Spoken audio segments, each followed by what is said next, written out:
à tous, j'espère que vous allez bien. Je suis David Tognassi du groupe Avenir Automobile. Aujourd'hui c'est mardi, nous sommes chez Ford et je vous invite pour un essai du nouveau Ford Puma. Donc allons-y. Le Ford Puma ST, dans cette finition ST Line plus précisément, est vraiment au cœur de la gamme des Puma, puisque la version d'entrée de gamme est une version qui s'appelle la version Titanium. Et au-dessus de la version ST Line, vous avez deux autres finitions, toujours dans la catégorie des ST. Le ST Line X, qui est un petit peu mieux équipé que cette version, et le ST Line V, comme Vignalais, qui est la finition la plus chic de la configuration Puma dans les versions ST. Le Ford Puma que je vous présente aujourd'hui a une particularité, c'est une version DCT7, donc en boîte automatique, qui arrive également en version hybride, car lors de son lancement, il était disponible uniquement en version thermique classique. Mais aujourd'hui, vous pouvez également l'avoir en version DCT7, l'excellente boîte de vitesse double embrayage Ford à 7 rapports, donc, qui est disponible sur cette finition ST Line. La particularité de la finition ST Line, bien entendu, c'est la finition sportive. Donc à l'extérieur, vous allez retrouver des jupes ici qui font le tour du véhicule dans une configuration sportive, peint de la couleur carrosserie. Une sortie d'échappement chromée qui renforce le côté encore sportif du véhicule. Là, cette finition est en finition contrastée au niveau de la couleur. Vous avez donc le toit noir qui allonge un petit peu la ligne du véhicule et qui lui donne un petit peu plus de chic. Les jantes sont de série en 17 pouces, mais il est possible de monter jusqu'à 19 pouces pour ceux qui préfèrent avoir un style encore plus affirmé. Et pour ceux qui sont adeptes du confort, peut-être qu'il est préférable de rester sur les 17 pouces. La calandre que vous voyez ici n'est pas chromée puisque là on est sur une finition sport, donc elle est laquée noire. Et vous retrouvez une caractéristique de la définition ST de Ford avec ici cette partie sportive un petit peu en aile de requin qui lui donne un aspect encore plus sportif sur les parties basses du véhicule.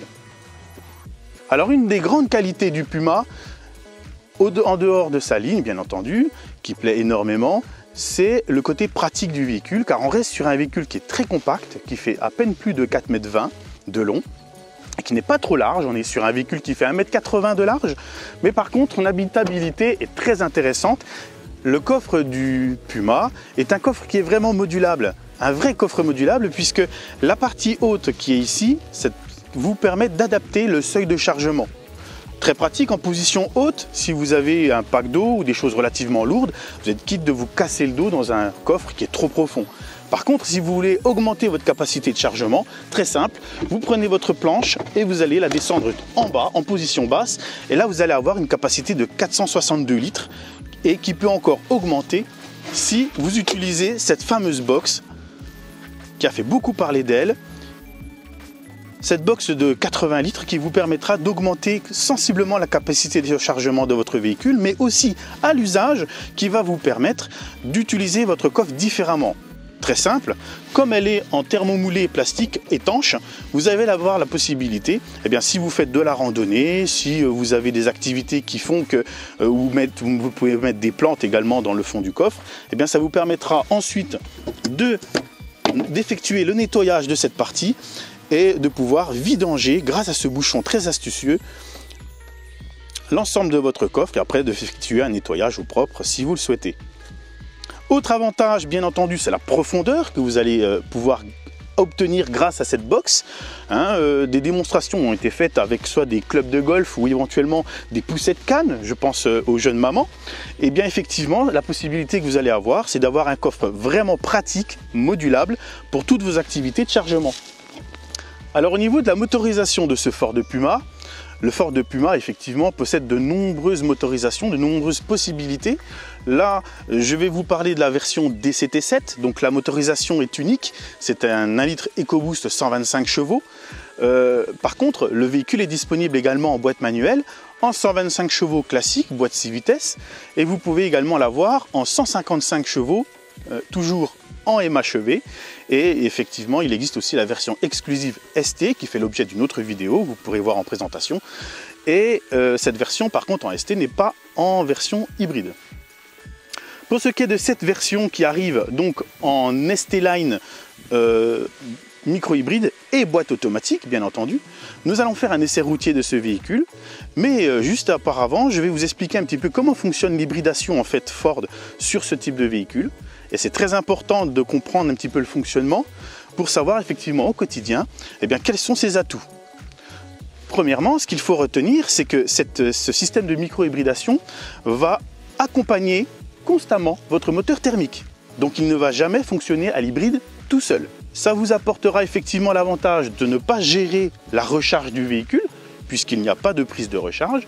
C'est un système de micro-hybridation qui va faire un accompagnement électrique au moteur thermique et qui va de ce fait réduire la consommation du moteur thermique selon les modes de conduite que vous allez sélectionner. Et nous verrons ensemble un petit peu les différentes possibilités que vous allez pouvoir avoir lorsque vous allez pouvoir rouler avec ce Puma. Il est temps de découvrir l'habitacle du Puma ST-Line. Donc une particularité à noter sur ce véhicule, c'est que la partie basse de la porte en fait englobe le bas de caisse pour avoir un avantage au niveau de l'insertion du véhicule. Comme le bas de caisse se trouve sur la porte, effectivement vous avez une partie du montant d'insertion dans le véhicule qui est plus étroite, ce qui vous permet de vous insérer beaucoup plus facilement dans votre Ford Puma.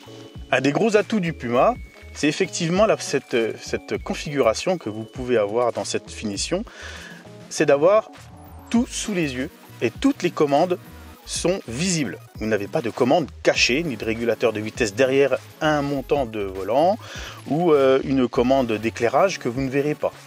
Donc pour les habitués, on est bien dans une Ford. La planche de bord est très similaire à la Ford Fiesta.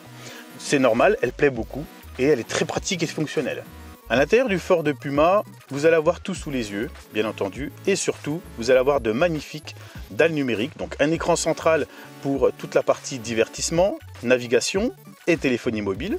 Et en face de vous, vous resterez concentré sur les indications de conduite, qui sont la vitesse, l'ordinateur de bord et les informations liées au reporté de la navigation lorsque vous avez une destination qui est programmée. Au niveau de votre volant multifonction, très simple, vous avez d'un côté les indications que vous pouvez rechercher au niveau de l'ordinateur de bord et la partie basse concerne la téléphonie mobile pour décrocher votre téléphone et également pour appeler une personne de votre répertoire. Au niveau des équipements de série, le GPS, les radars de recul, le téléphone Bluetooth, régulateur limiteur de vitesse, toutes les vitres électriques et les rétroviseurs dégivrants rabattables électriquement font partie des équipements de base sur la finition ST-Line. Vous pouvez constater effectivement qu'il est très bien doté d'origine. Le modèle que je vous présente aujourd'hui est équipé effectivement de la boîte DCT7, cette boîte de vitesse intelligente à double embrayage Ford, qui vous permet effectivement de rouler décontracté. Les vitesses s'enchaînent dans une douceur incroyable et ça vous pourrez le vérifier lors de l'essai que nous allons faire dans quelques instants. Mais je voulais attarder votre attention également sur les modes de conduite, très important, puisque là lorsque vous êtes en mode normal, le véhicule va enchaîner ses rapports normalement lorsque vous serez sur la position drive, mais en appuyant sur ce petit commutateur, vous voyez en face de vous un changement des fonctions de conduite. Donc en position normale, on appuie une seconde fois, vous allez passer en mode éco.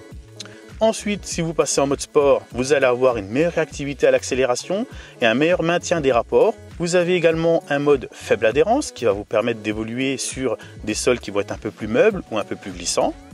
Et un mode piste qui va désactiver l'aide d'ESP et d'antipatinage pour avoir un véhicule avec un châssis un peu plus libre et vous permettre de rouler dans les chemins. Alors une particularité du moteur EcoBoost, qui est un moteur qui a un fort succès dans la gamme Ford, qui n'est pas utilisé uniquement dans le Ford Puma, c'est sa douceur de conduite et son silence de fonctionnement. Surtout en boîte automatique, car le véhicule va enchaîner les rapports très rapidement pour arriver en 6e ou en 7e, même à vitesse modérée, qui va déjà vous permettre de réduire votre consommation, mais de toujours rouler dans un véhicule vraiment silencieux. La boîte de vitesse double embrayage Ford n'émet aucun à-coup. Les vitesses vont s'enchaîner et si vous voulez avoir plus de réactivité au niveau de la boîte de vitesse et un véhicule plus nerveux, comme je vous ai expliqué auparavant, il vous suffira de changer de mode de conduite et de passer en mode sport ou plutôt d'avoir quelque chose encore de plus doux et de rester en mode éco. Une spécificité également de la boîte DCT7, c'est de pouvoir avoir un rappel des rapports de vitesse derrière le volant Donc vous allez pouvoir, même en mode drive classique, pas forcément en mode manuel, pouvoir rétrograder si vous en avez l'envie. Et l'affichage au niveau de la planche de bord vous indiquera le rapport que vous avez sélectionné. Ça peut être utile si vous voulez gagner un peu de frein moteur, si vous êtes sur une route de montagne par exemple.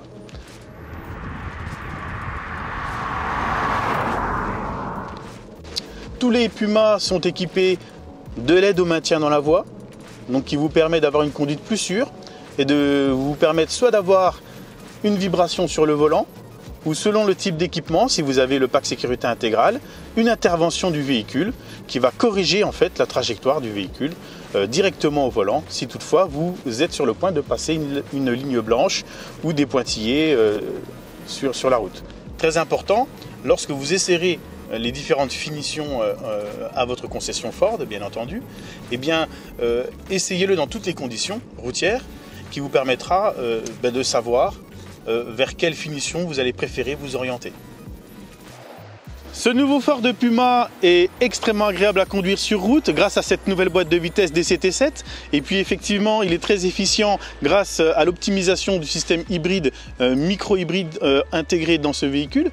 Actuellement le Ford Puma est le véhicule MHEV, donc micro-hybride le plus vendu en France, il est numéro 1. Et ce n'est pas pour rien, car son agrément de conduite est vraiment exceptionnel. Je vous invite à venir en concession chez Ford à Denay-Belfort pour le découvrir, faire un essai, réserver un essai également sur la plateforme Ford pour qu'on puisse caler un moment qui vous permettra de le découvrir. Mais surtout, essayez aussi d'autres finitions en version boîte automatique ou même en diesel, puisqu'il existe une version diesel de 120 chevaux qui est aussi très agréable à conduire, mais qui n'existe pas en boîte automatique. Si cette vidéo vous a plu, n'hésitez surtout pas à mettre un petit pouce vers le haut et puis bien sûr à vous abonner à notre chaîne, puisqu'il va y avoir de plus en plus de contenu, d'essais dynamiques, d'essais de véhicules différents, de Fiesta, de Kuga également qui arrive en version hybride, full hybride et également rechargeable. Donc je vous souhaite une très bonne journée, je vous dis à très bientôt. Au revoir.